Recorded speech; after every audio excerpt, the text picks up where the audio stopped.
Good evening, Instagram, YouTube, and Twitter. Welcome to episode 6 of the Lowdown with Matt. And tonight, it is my distinct privilege to be talking with Mr. Buddy Felder, who is the bass player extraordinaire of Mississippi's own End of All. How are you doing tonight, buddy? Man, I'm doing great. Thanks, Matt, for reaching out to me. It's excited to do this. Yeah, I've been looking forward to this all week. I've definitely enjoyed our chats that we've had in DMs, and I enjoyed talking to you in the green room before we got started.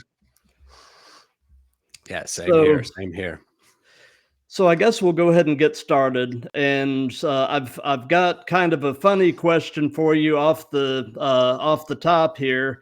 And noticing your last name, I can't help but ask: are you any relation to Don Felder of the Eagles?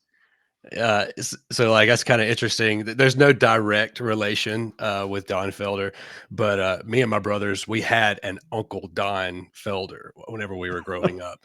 So people would come and say, "Hey, are you related to Don Felder, the guy from the Eagles?" And we're like, "Oh yeah, man, that's Uncle Don." And that's a joke that like me and my brothers have really kept up with all our lives. Because he's such a great guitarist and very well known. Absolutely, absolutely. Yeah, that is a funny story, Uncle Don. Uncle Don, and I still do that. I've got to the age where I'm like, I'll tell people I'm kidding, but I always lead with it and let them believe it for just a little bit. Oh yeah, yeah. I mean, I completely get it. So, buddy, how long have you been playing bass? So I started playing when I was 16, and I got my Mm-hmm. first little Fender Squire bass.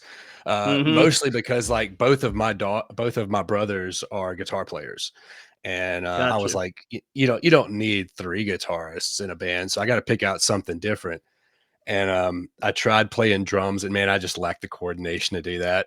So I picked up the bass, and then I just fell in love with it, and it's just it touched me, the rhythm, more so than anything else I had been trying. I was like, yeah, this is the thing I'm sticking with. I got you. I got you. So, did you take lessons at any point, or are you mostly self-taught? How did that go? Yeah, I am completely self-taught. I started playing, at 16. I didn't get Mm-hmm. really serious about it till I was 19 and started a band with my little brother. And man, I didn't even know chords. It's like I didn't know what the notes I was playing was. Like, oh man, this sounds right, you know. Right. And so I wrote a lot of songs where I had no idea what notes I was using to write it. But yeah, so I was self-taught and just kind of figured it and fumbled my way through it for a while. And then I got involved with a worship team at a church, and their piano player just really took pity on me. And she was like, "Hey, let me kind of tutor you." And she showed me some music theory and my scales and everything. And Mm-hmm. man, it just took off from there. It's because then I knew what I was doing. Right. Right. So, do you have any preference yourself between fingerstyle or pick, or is it situational for you? Yeah, I would say it totally depends upon the song. Um, I use my fingers with End of All. I'm kind of like swapping back and forth. Some of the Hmm. more the heavier stuff, like our debut, Through the Dark, I'm using a pick all the way through Right. it. Yeah. But we got a couple of songs that are really just heavy groove bass. Hmm. They're not real thrashy, and I'm using fingers on that just because it feels right, and you get a little bit warmer of a tone when you do that. Exactly. So, do you play any other instruments besides bass? So I do piddle around with electric guitar. I mentioned Hmm. both my brothers are guitarists. My little brother is Right. absolutely phenomenal. So I piddle around with that, and then I piddle with acoustic guitar. I've written several things on acoustic guitar. Not great at it, but I can hit the chords and make it sound like I know what I'm doing. Um, Gotcha. so that's about the extent of it. There's a couple little things I can play on piano to fool people into thinking I can play that too. But bass is really where I have like zoned in, and that's my focus. Gotcha. So tell me about your current gear and live setup. What do you play? What do you play through? Any effects? That kind of thing. Yeah, so I'm real big on my Rickenbacker guitars. I have a 4-string and a 5-string Rickenbacker. Hmm. I pronounced it Rickenbacker all the way up until this year, whenever I saw a video from the owners of the company that corrected me on my grammar. Uh, but so I Oh, play on my it's actually Rickenbacker. It is actually Rickenbacker. The family that owns the business calls it Rickenbacker. So I'm like, all right, I will Oh fall in well, line. they should know. I mean, Yeah. So yeah, that's a recent development. When I say Rickenbacker, it's like my bandmates are like, "What'd you say?" It's like, yeah, okay. But yeah, so I play predominantly. You'll see me play my Rickenbackers, and I have a couple of an ESP, a Traben, but those are pretty much just my practice instruments here at the house. My rig is full Hartkey. I've played on Hartkey, since early 2000s. Um, a dual 18 cab with aluminum cones, so you get the low end, but the aluminum cones give you some brightness to it too. And nice. I recently bought one of the Hartkey Kilo amp heads. Um, it's the same kind that David Ellefson from Megadeth uses. And him being one of my bass heroes, I was like, if it's good enough for him, it's good enough for me. So I got my hands on that, and that's what my rig looks like. And as far as effects, our entire group has migrated to the neural quad cortex because Hmm. it can do everything. You know, any pedal I ever thought about having, this thing can do it.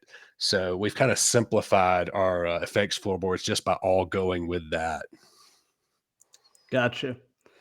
Gotcha. So, musicians tend to collect gear.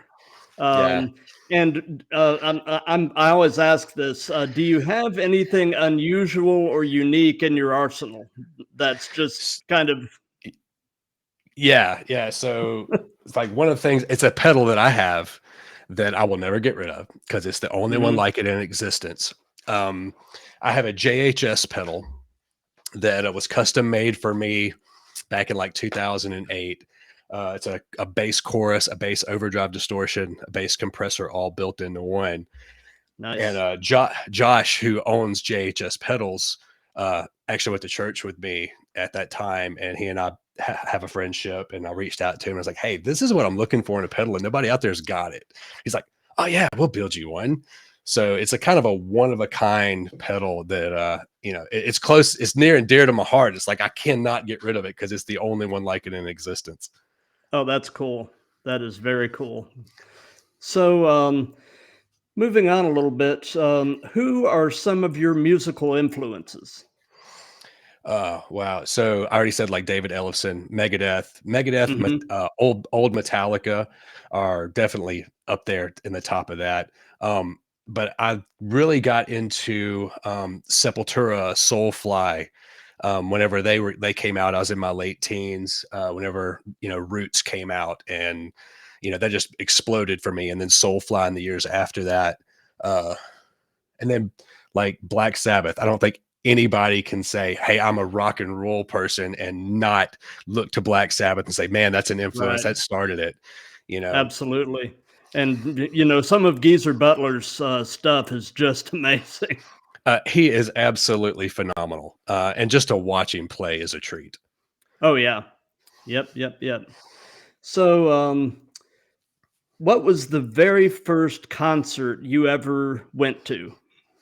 So, I think the very first concert I ever went to, I was a little kid, and my mom took me like to a Mandrell Sisters concert, like the country thing. So Yeah, that would be the first one, but I went involuntarily, so I don't count that. right. So the one that I bought tickets for was in '96, and it was Ozzy Osbourne, and he had Sepultura and Typo Negative opening up for him.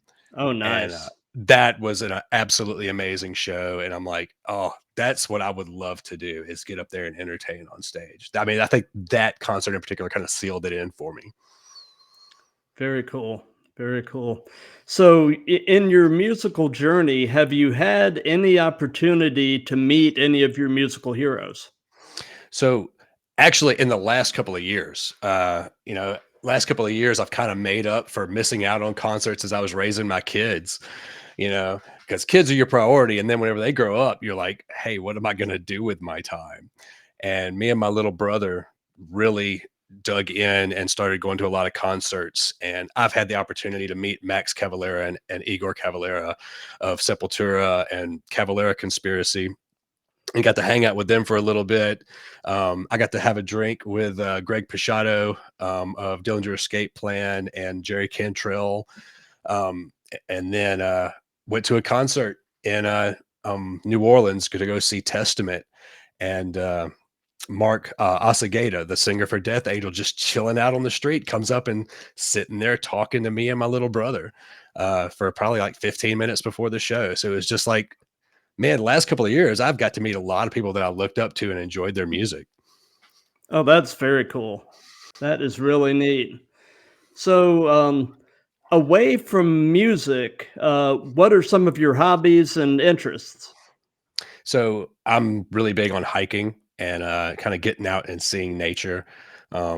Every year for the past couple of years, I've gone to Red River Gorge in Kentucky to really get up in the trails. They got like 30 something nature trails out there. And my goal is to visit and walk every one of them. So, so far I've only gotten 6 of them done, but that's a huge hobby of mine. I'm also a mechanic. So I'll do a lot of either car repair for my friends. I have had a couple of project cars over my life. And then I play disc golf. Me and my buddies get away and play disc golf just to relieve stress from time to time. Oh, disc golf is a lot of fun. Oh yeah. There's a Not very good at it, but it's a lot of fun. There's a disc golf course not far from here, and we enjoy getting out and just fooling around with it. Yeah, we're not very good at it either, but it's a lot of fun. So, tell me about End of All. How long have you guys been together? How did the band form, and where did the name come from?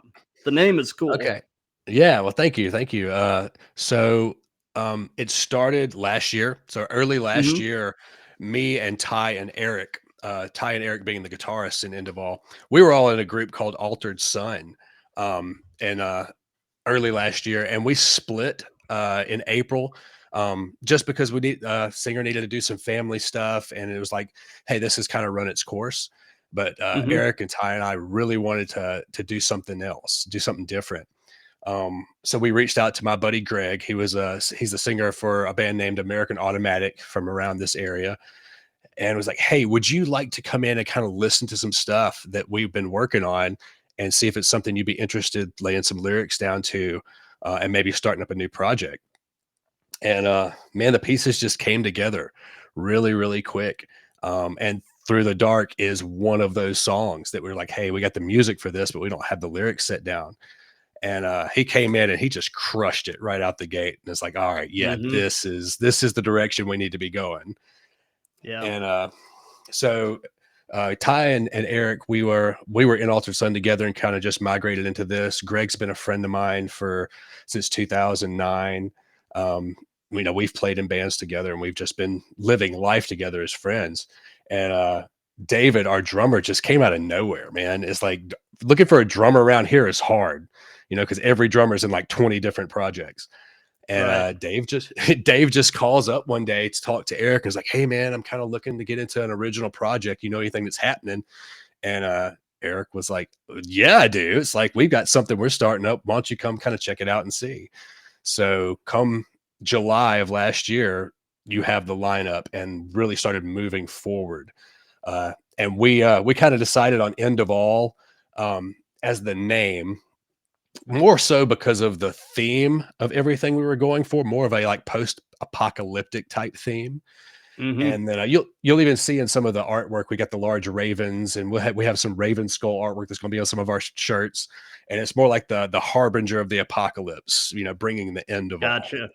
And that Gotcha. was just a really cool concept, we thought. And then we've made jokes about what it means, because Right.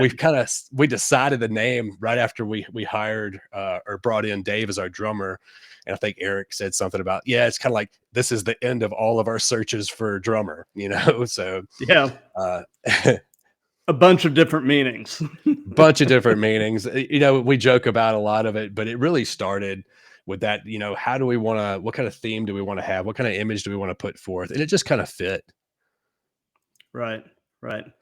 So, I know that in most bands there is a partnership between the bass player and the drummer as the rhythm section, so to speak. Yeah. And talk to me about your relationship with Dave in that aspect of things.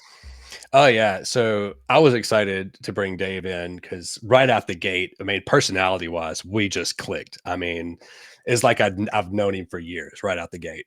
So that helped, right. And then we have very, very similar tastes in music, you know. So if I'm sitting there piddling around on something, he's like, "Oh, that's got this Pantera vibe to it," and he'll start throwing in some Vinnie Paul type licks, and I'm like, Gotcha. "Yeah, And you yeah." It's can like really you can, lock in with it. Yeah. yeah. So I mean, there's times whenever we're reading each other's mind or we're watching each other's body language, and it just really clicks really well. It's exciting because that doesn't always happen. You know, No, sometimes you struggle to make that connection, and on this one, it was really really organic and happened quickly. that is very cool. So, we talked a little bit about this in the green room, but tell me about the songwriting process within End of All. Is there a primary songwriter, or is it a collaborative thing? How does that go? Yeah, so it is a collaborative thing. I would say a lot of the foundation, Eric, our guitarist, man, he's like a machine. He is pumping out riffs, riff after riff after riff, and he'll send it to us like, "Man, what Hmm. do you think of this?" And then we'll get together and we'll kind of like, "Man, this sounds like a great verse. What if you put it with this riff that you're working on? That's a great bridge." And then we'll kind of piece it together as a group. And and then Greg, our vocalist, he's like, "Man, I've got something, an idea for something I think I can make fit right here." So I would say Eric really does a good job of coming up with the core riff of the song, and then when he throws it to us, we kind of like cut, paste, chop it together, and then Greg, he'll start writing the vocals, and I'm gonna say 95 to 99% of the words that you hear is coming straight from Greg.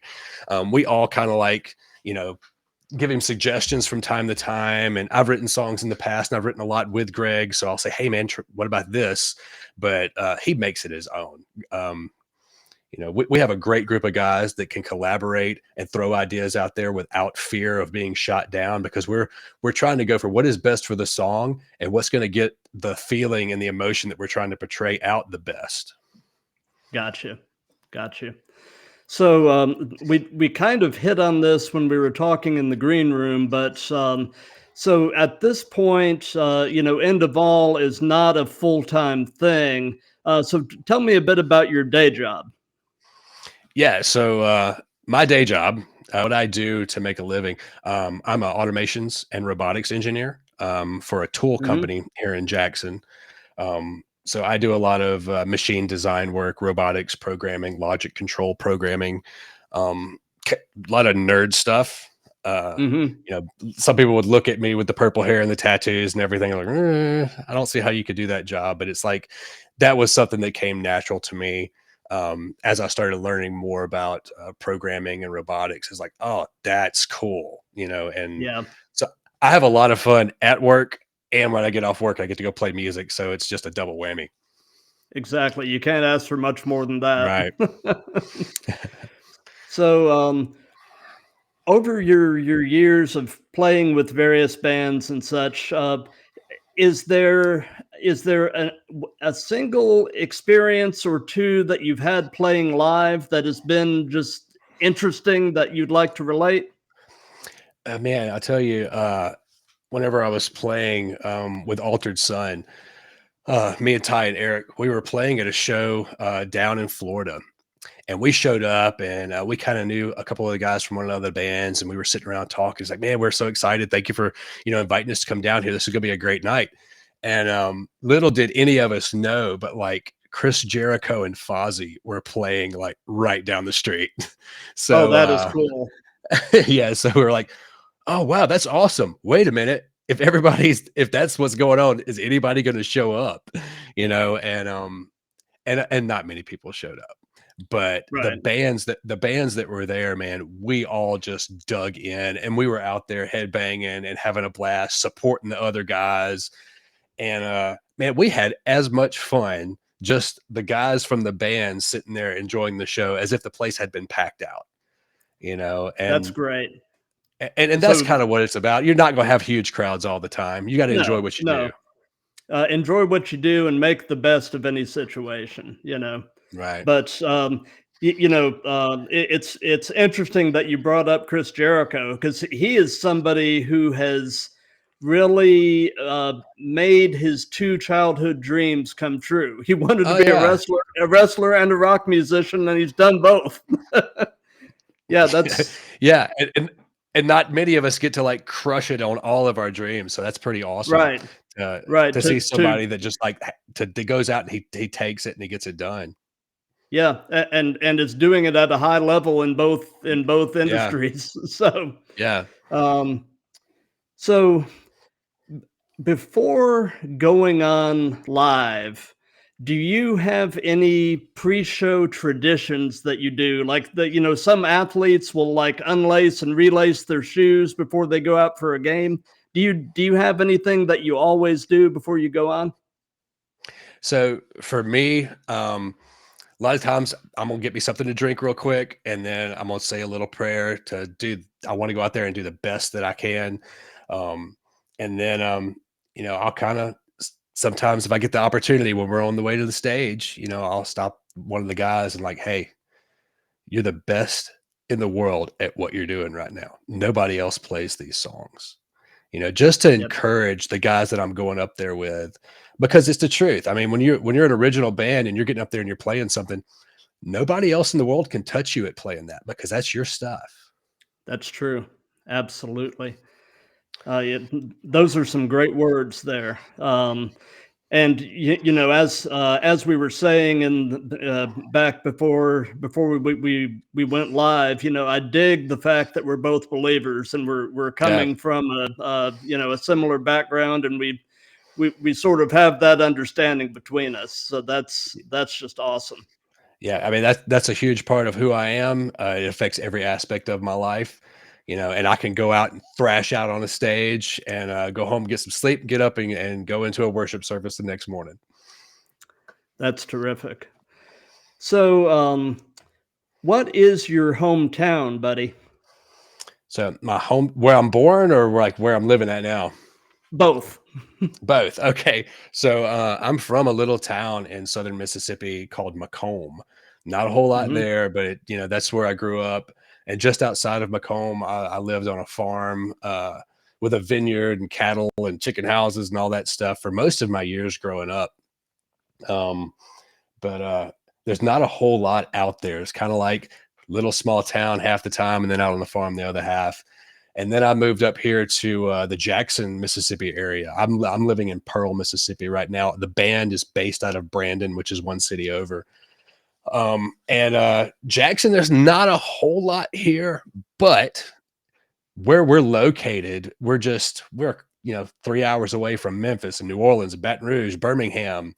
We're kind of accidentally strategically located in an area where we can like hit all these major scenes in major areas, and drive up there, play a show. And if we wanted to, even drive back home that night. So Right. Right. that's pretty cool. Yeah. Like I was saying, God plopped you guys down where you needed to be for this. So, Yeah, right where we needed to be and didn't even know it. It just came together, man. yep. So, what would you say is your favorite thing about Jackson? My favorite thing about Jackson. Hmm. That's a great question.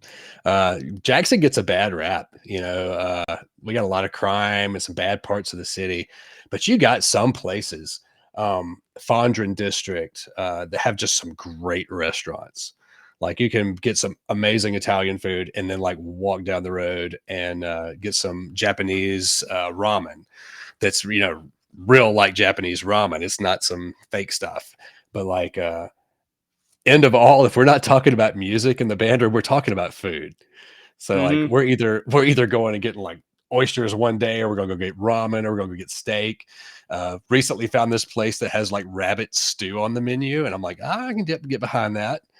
So I love the varied restaurants we have here because you got everything from Cajun to Thai to, you name it. Okay, so here is this is kind of a unique question, and this is a question that I've included in every one of these so far. And I always get some interesting responses from this, and that is, knowing what you know now, if you could give any advice to your younger self, what would it be? Man, I had to think about that one. And if I could go back, I would tell myself to take time for myself. It's real easy to pour yourself out into things and into people. And sometimes it feels selfish to do a little bit of self-care and take care of yourself. But that is some of the best things you can do, because when you're full and you have cared for yourself, you can pour out more effectively into the music that you're playing, or into the job that you're doing, Right. or into the family that you're spending time with, or the friends that you're supporting. I would tell myself, take a little bit of time for yourself and enjoy the moment you're in. Absolutely. Yeah. As always, wise words seem to arise from that question. It's a great question. So, well, thank you. So, do you have any suggestions for any other up and coming bands that I should check out or possibly reach out to do one of these bass player interviews? Yeah, I would. I was thinking about that. There's a group out of New Orleans called Hmm. Transient, and we've played with Transient. them. Great group of guys. They hired a bass player last year. His name is Steven. I want to say it's Steven Godbey. Um, yeah, check them out. They got some unique sounds. They're a good group of guys, and I think they'd be interested in jumping on something like this. Okay, yeah, I'll touch base with you after this, and you can direct me to where their Instagram is, so I can try to link up with them. Yeah, absolutely. So,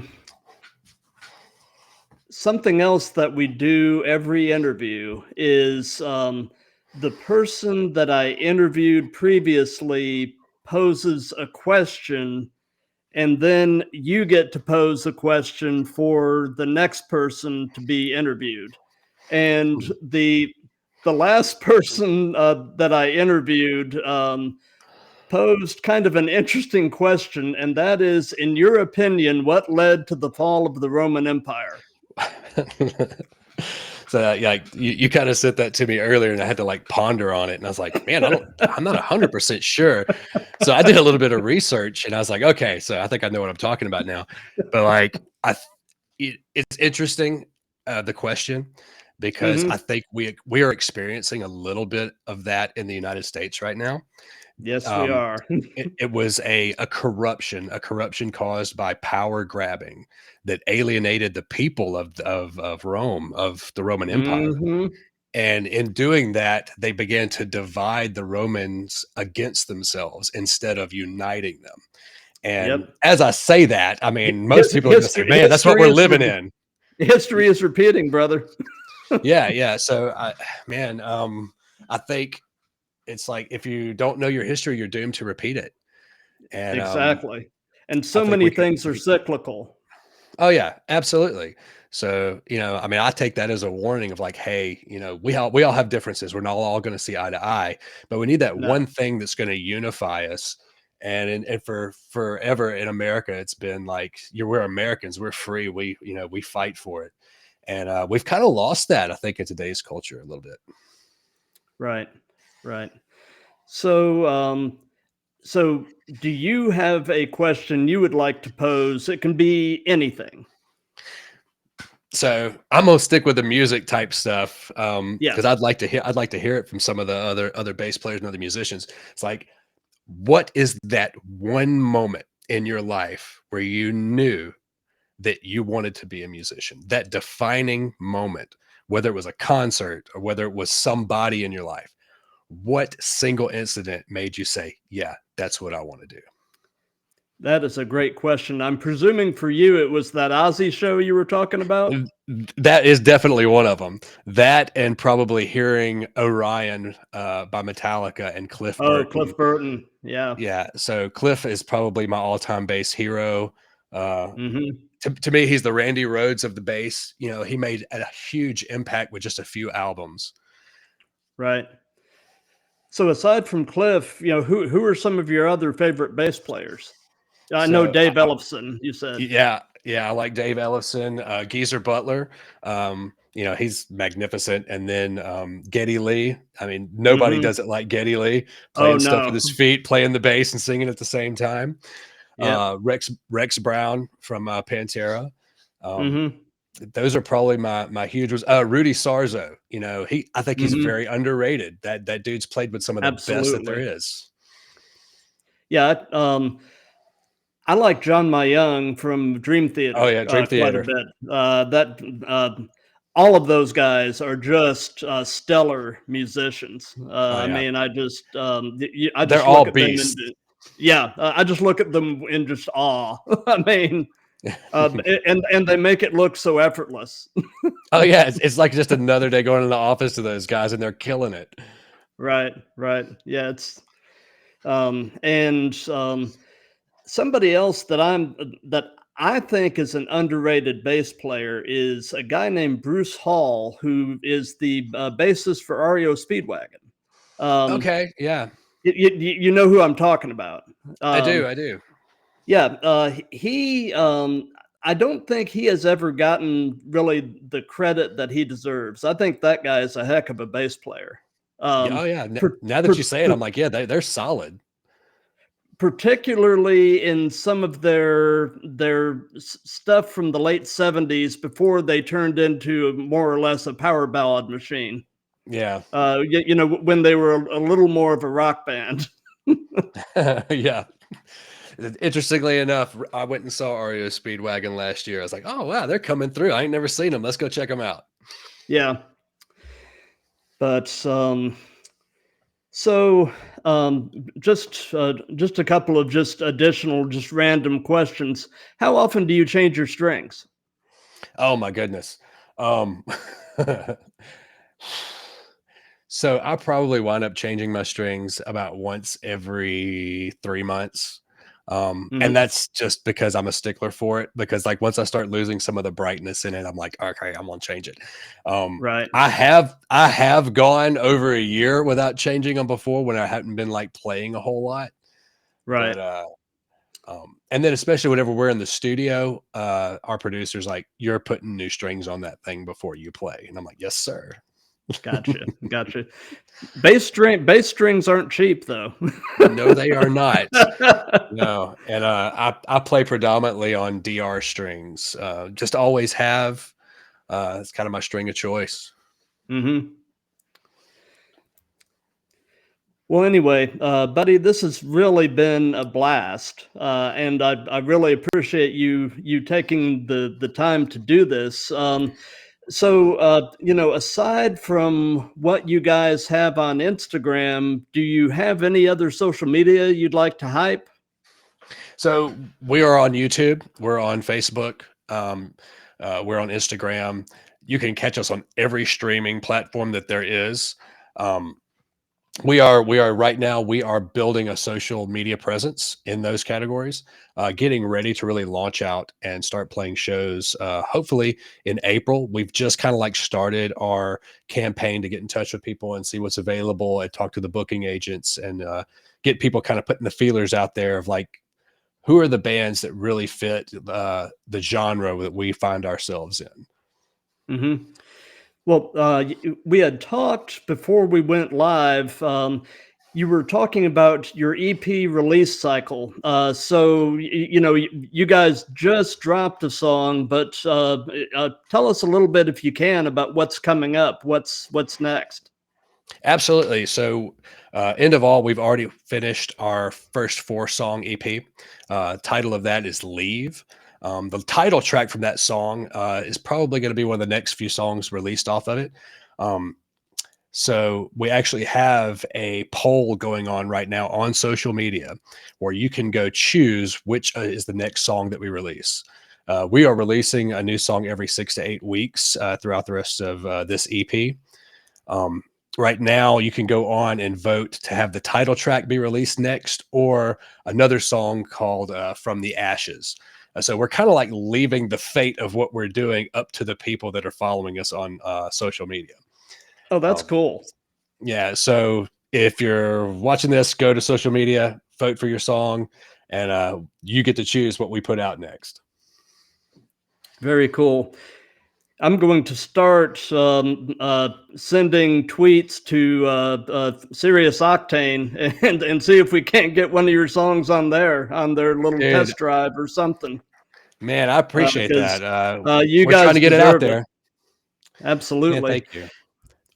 So I just took a look at the chat here, and I don't see anything in there. I'm gonna flip over to the Instagram chat and see if anybody's asking any questions over there that we could bring up. Sure. Let's see here. I'm not seeing anything at the moment.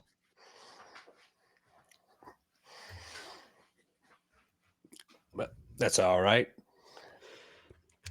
But so anyway, do you guys have any upcoming shows or events or anything that you'd like to bring attention to? At the moment, we are actually looking for shows. Like I said, we just kind of started our campaign to get out there and start booking. Up until this point, we have been really driving, getting our social media presence and preparing our set to go out and do the best show possible. So if anybody's watching, we are looking for shows. We can travel and we put on a great show. Holler at us on our website or give us a shout out on Instagram. Awesome.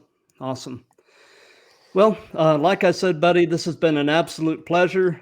Really glad we had the chance to do this. Man, Me too. Thank you, Matt. I wish you and Endoval the very, very best, and I'm going to do whatever I can to promote you guys. And the sky's the limit. I mean, listening to the debut, you guys have the talent and the drive to make this into something. And Thank you. I'm excited for you guys. We're excited to get out there and play. It's a passion of ours, so we're ready for it. Awesome. Well, anyway, for all of you that are watching, thank you. And for all of you that end up seeing this in replay, thank you for watching then as well. And it's been great. Everybody have a good night and a good rest of your weekend. Thank you.